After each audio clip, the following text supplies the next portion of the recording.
1911 में जॉर्ज पंचम भारत आए। कांग्रेस ने रविंद्रनाथ टैगोर से कहा कि आप एक गीत लिखो। रविंद्रनाथ टैगोर ने गीत लिखा, जनगण मन अधिनायक जय हो भारत भाग्य विधाता। 1911 में कांग्रेस के अधिवेशन में जॉर्ज पंचम के स्वागत में यह गीत गाया गया। 1911 में गाया गया, 1913 में रविंद्रनाथ टैगोर को नोबेल पुरस्कार मिला। क्या कनेक्शन था इसका? और इतना चालाकी से उन्होंने कहा कि ऐसा कीजिए, ये नोबेल प्राइज आप मुझे अपनी प्रशंसा के बदले में मत दीजिए, ये नोबेल प्राइज मेरी किताब गीतांजलि के लिए दे दीजिए। जबकि गीतांजलि को पढ़ेंगे तो नोबेल प्राइज जैसा गीतांजलि में कुछ भी नहीं है। नोबेल प्राइज इसलिए मिला क्योंकि गीत था जॉर्ज पंचम के लिए, जन गण मन अधिनायक जय हो भारत भाग्य विधाता। तुम इस भारत के विधाता हो, तुम्हारी जय हो। पंजाब सिंध गुजरात मराठा द्राविड़ उत्कल बंगा विंध्य हिमाचल यमुना गंगा, ये सब तुम्हारे गीत गा रहे हैं। किसके लिए कहा?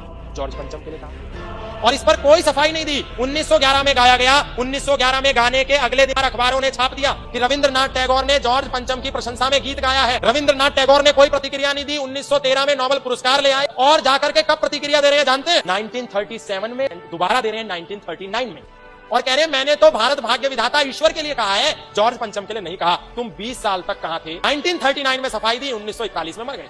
यानी जाने से केवल 1.5 साल पहले सफाई देकर के क्लीन चिट लगा करके चले गए। 20 साल तक कोई प्रतिक्रिया नहीं दी। अगर सच में ईश्वर के लिए गाया था तो 1911 में अगले दिन जब अखबार में छपा था तो क्यों नहीं बोले?